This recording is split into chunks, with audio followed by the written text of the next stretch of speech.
Welcome to the Leadership, Impact, and Talent Podcast, where we spotlight leaders driving innovation across energy, technology, and infrastructure. I started my first business at age 8, and I was fixing bikes in the neighborhood for my friends. And so I'd like to think of myself as the visionary. I'm an ideas guy. I'm always thinking, always tinkering and adjusting. Leadership has to do with inspiring people, and it has to do with creating an environment where they can be successful. Probably the most important tool to me. Learned about how to treat people and how to treat myself, and learn some humility.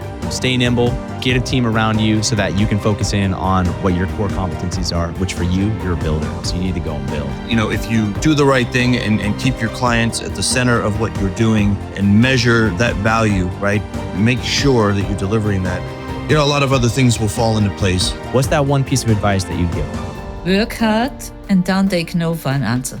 Don't let people tell you you will never make it. This has been said so many times. Find something you are passionate about. Today, I'm joined by James Brooks, COO of RBAC Inc., a global leader in gas and LNG market simulation systems. RBAC was founded by James's father, Dr. Robert Brooks, who launched the company's first market simulator in 1997 after decades of academic and consulting work.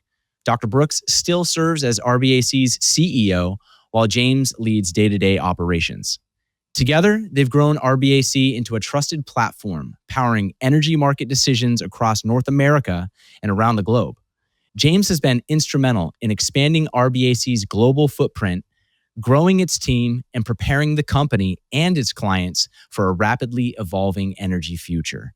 In this episode, we'll unpack how James is honoring RBAC's legacy while attracting the next generation of talent, scaling technical teams across continents, and evolving leadership to meet tomorrow's challenges. James, welcome to the show. Thank you very much. All right, James. Well, hey, I'd love to start by talking about RBAC's legacy and leadership foundation. And so could you start by kind of giving us an overview of RBAC's roots and maybe how your father's research at MIT has influenced, right, or shaped your own leadership approach? Absolutely. So my father's doctoral thesis involved building a natural gas network model of the United States. And he's the only person I know who was able to take that work he did with his thesis and actually build a successful business around it. He started off building this for his doctorate there. And within a few years, he got some government work where they found, some of what he was doing. And then after that, he branched out into the private sector and worked with that for many years. And then in 1997, he rebuilt the GPCM natural gas model, which allowed us to start really penetrating the market here in the United States and really getting involved with the changing dynamics of the gas industry. So with that, he also had this underlying desire to help people. This has always been something that he's been doing and wanting to do. And personally, I was very inspired by his vision to utilize what he did with our company and help energy companies make better energy decisions in order to help them improve the access to affordable energy. He did this by providing the tools that help these companies really understand the changing energy market dynamics. He also gave me an opportunity to be successful within this organization when he hired me out of college and to really contribute to this vision. Honestly, there are over 1 billion people living, in energy poverty today. And so anything that we can do to contribute to energy companies being more successful and making good decisions is going to directly impact that. And so that mission is something that really was dear to my heart as well. And I think it really impacts what I think about leadership. So I think leadership has to do with inspiring people, and it has to do with creating an environment where they can be successful. That's awesome. And thanks for kind of walking us through how your father's research, has then translated into the way that you're running and operating the company. The mission that really started with his doctoral thesis is now basically pushing the company forward. And maybe, James, are you comfortable if we take a little step back and maybe you could just give us the high level flyover of what is RBAC? What do you all do? And how are you different from the rest of the market? Absolutely. So we do software development, but with the, specifically for the energy industry. And we built tools that allow us to do market analysis for natural gas and LNG, both domestically. So we started off with the North American market, but we have since expanded to global natural gas and LNG, as we have seen the market change over the last decade or so, where markets are becoming way more interconnected, right? So we're getting a lot of interest in LNG exports out of North America for Europe and for Asia. And, so all those dynamics are changing. And as you know, in the last few years, we've had a lot of interest in the energy transition and moving towards net zero and how that plays out.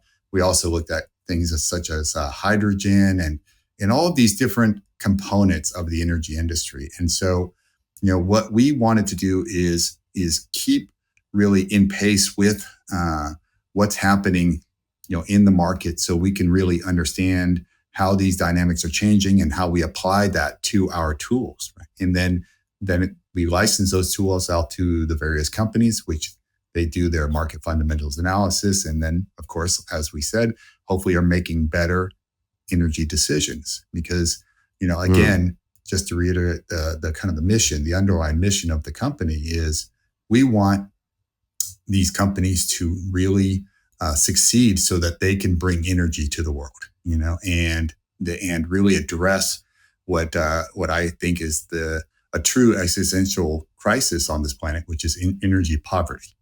Yeah, and that better leading the analysis that you provide, leading to better energy decisions, should result in bringing more people out of energy poverty. That's right. That's basically how it fuels it. Okay. Mm-hmm. Awesome. Thanks for taking that step back with me. And so maybe then as we kind of slide back into the history of RBAC and how, those values have essentially remained constant throughout. Mm-hmm. Can you kind of tell us, aside from, focusing in on bringing more people out of energy poverty, what are some of those core foundational values that you think still carry through with RBAC and have made you successful today? Yeah, well, from the early on, starting at RBAC, my father built a real culture of hard work, passion, and caring. And that has really carried forward, all these years. And it's not just caring for getting the job done or getting the product out or getting more sales, but really caring for the staff, caring for the greater community. And that's all entwined with that mission, right? That overall mission here. And, we see that passion, with our staff, and we see that passion from our founder here. And that has carried forward, I've worked really hard to continue those same values, to create a work environment where we can all prosper, along those lines. I love it. And some of what we were talking about before the call was how, even before COVID, you all were quite diverse geographically, right? And then that has been exacerbated since COVID.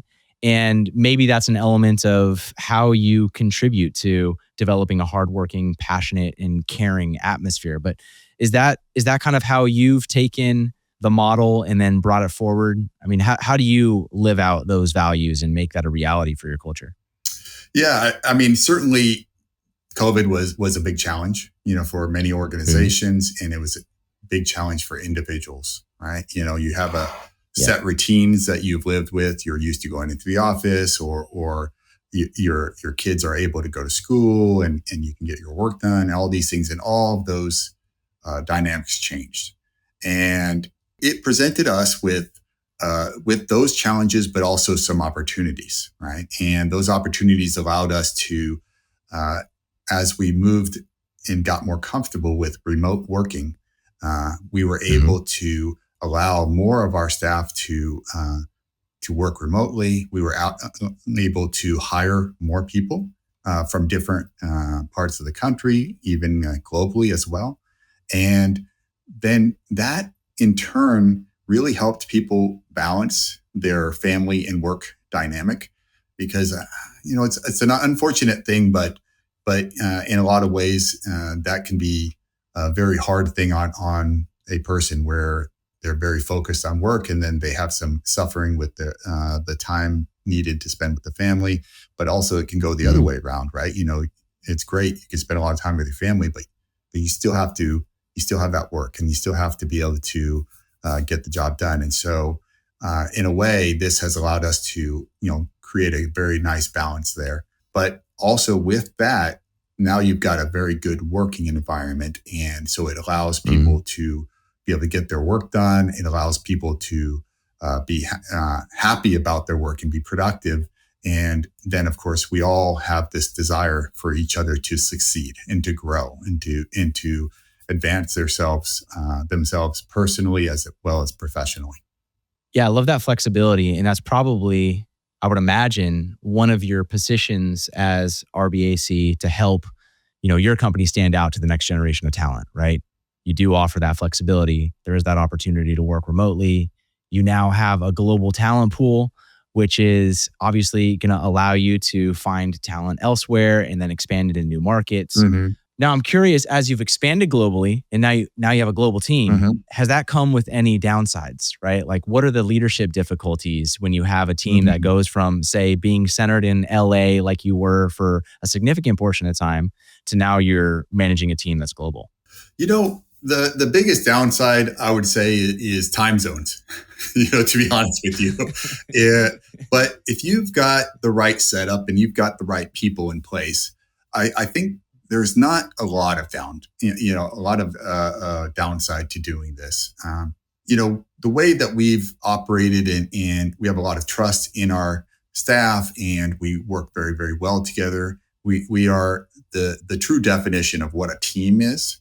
And so I don't have to worry, about whether they're getting their job done, whether, they have other conflicts, because they can always come to me if they need some help or if they need some mentoring.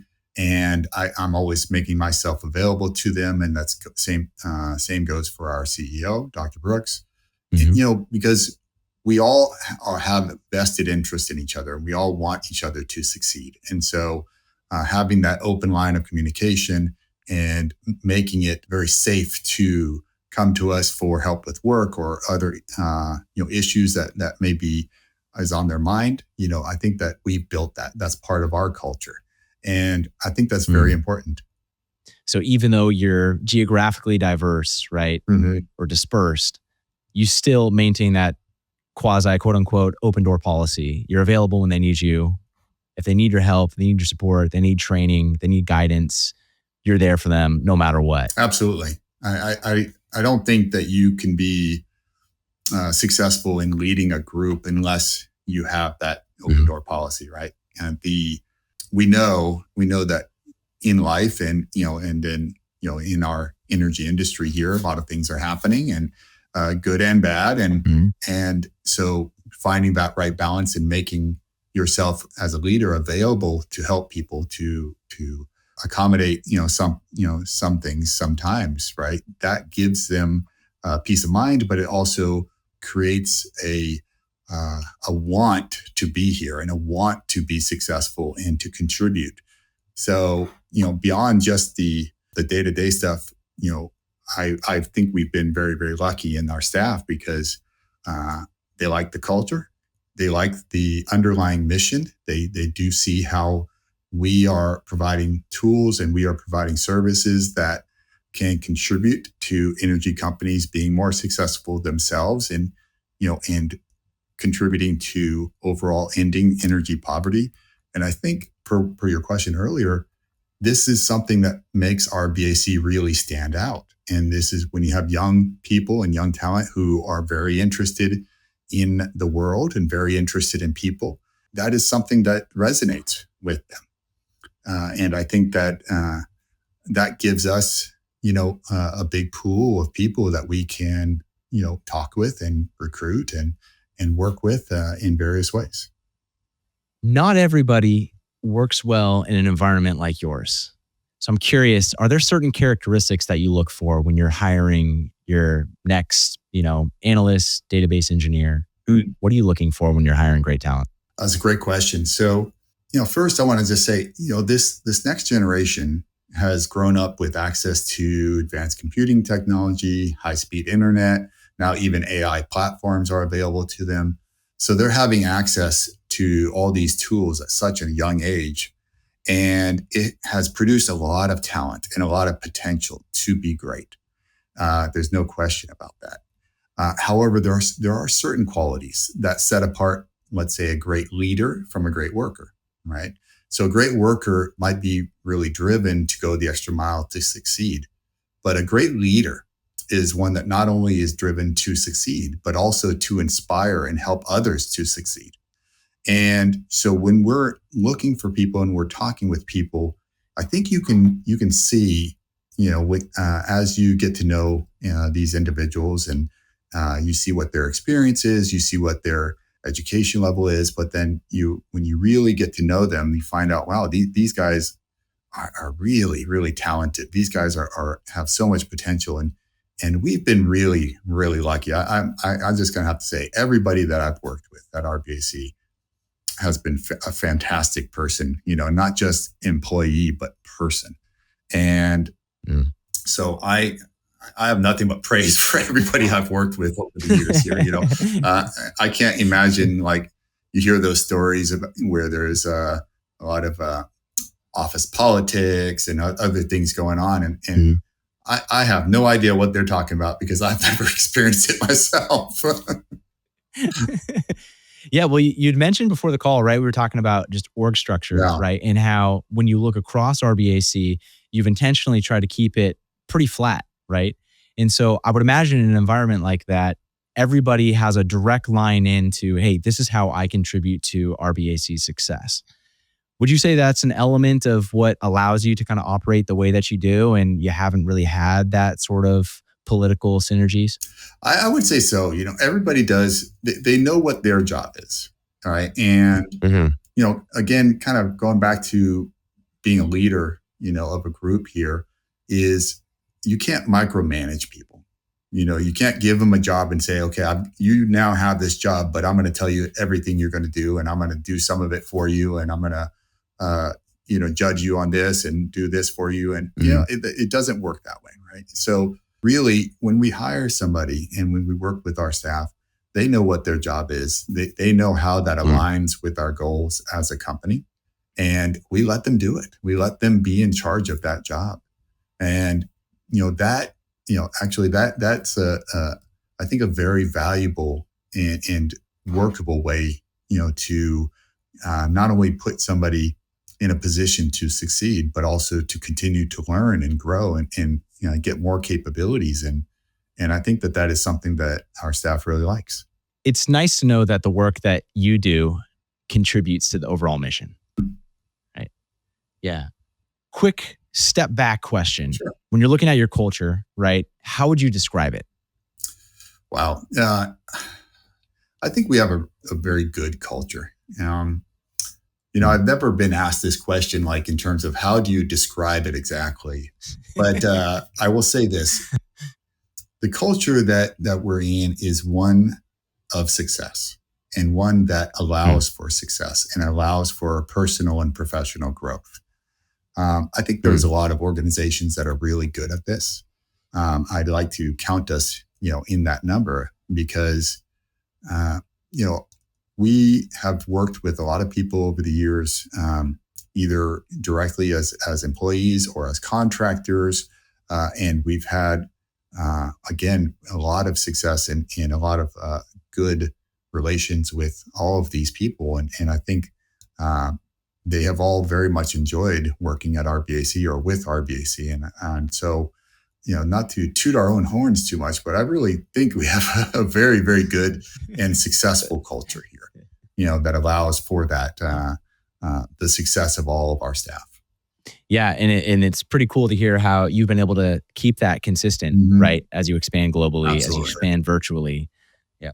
So very interested in mentorship and how that fits into RBAC's growth and retention strategy. Can you kind of walk me through what that looks like?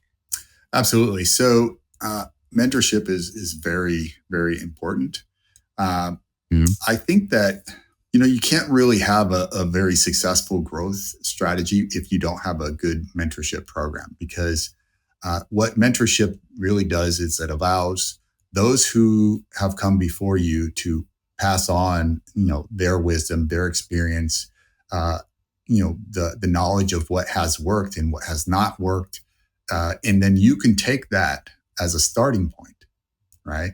And so then with that, as you start becoming more familiar with that particular role within the organization, then you can expand on it. You can really make it your own, right? And when you expand on it, then you are not only starting off with a successful actions, but then you start finding new successful actions, and you start learning new technology and techniques. And this is something that's really important for not only having a new person come in and succeed, but for them to take that role to the next level, right? So, again, as I mentioned before, really a good leader is one that also inspires, right? And so if you create that, get them started, and you're available to them, and they know they can come to you and work through problems, they know they can do those things, and then you inspire them to take it and make it their own and expand upon it, I think that's when you have a lot of success. I love that. And so I know we've talked quite a bit about leadership, but I do want to get back to RBAC and kind of get an understanding from your own perspective about where do you see RBAC in the next 5 to 10 years, and what gets you excited about maybe the innovation that's coming down the pipe, the mark that you get to leave as a business? Oh, well, that's a great question as well. So, at RBAC, I mean, we're growing. We're growing quite a bit and expanding into global markets. And one of the things that I see our company doing is, as we continue to do that growth and get new customers and go around the globe in different areas, we're really holding on to that culture that we've created, and we're applying that to what we're doing. And what I mean by that is if we look at our customers and our partners and things, and we don't just look at them as, okay, they're going to pay for a license or pay for a service, but we actually really care about them and care about their success as well. You can take our market simulation software, you can do your market fundamentals analysis, but we want you to succeed with that.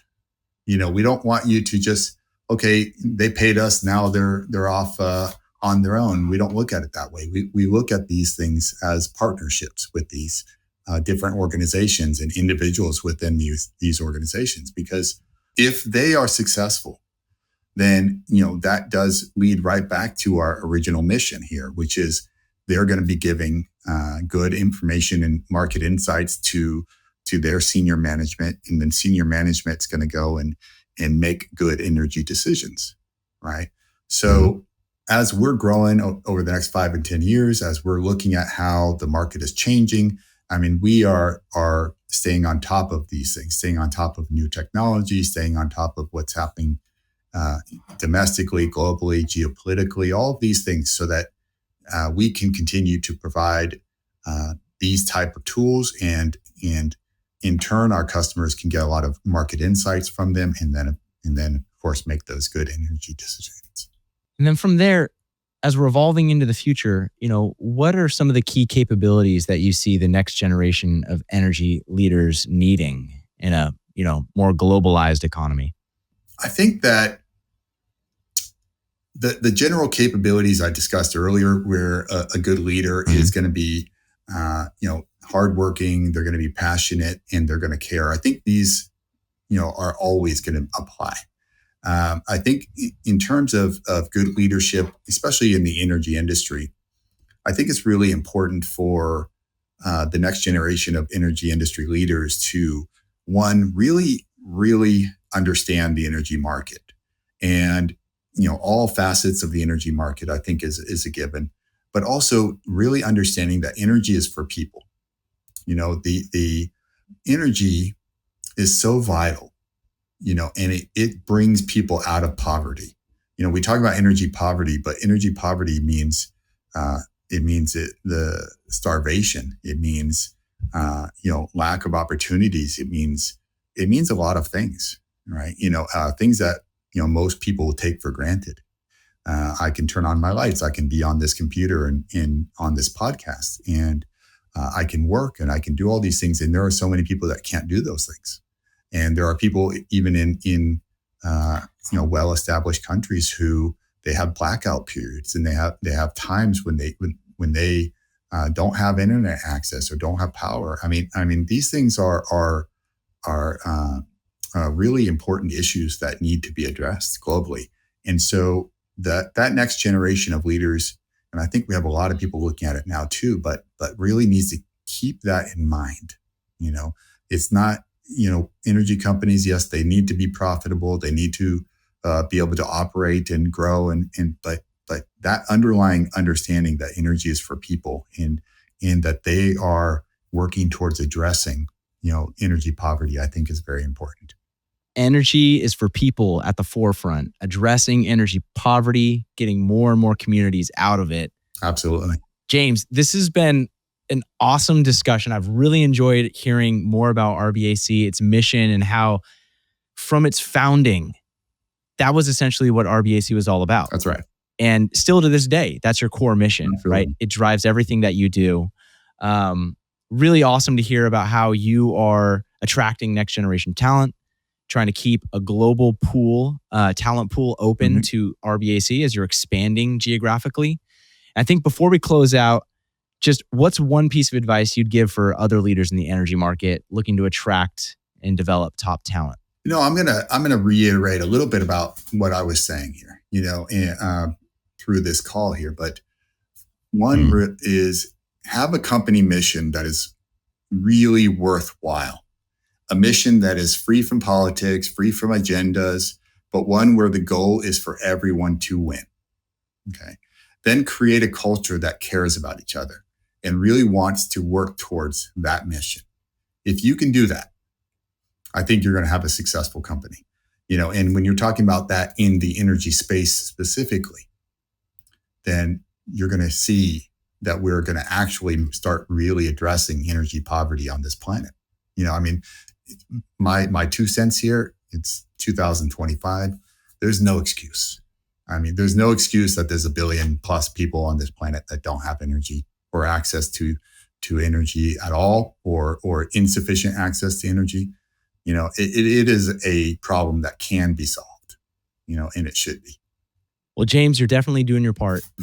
It's been awesome having this conversation with you. James, thank you so much for joining me today. Well, thank you for having me. I really appreciate it. And I look forward to our next one.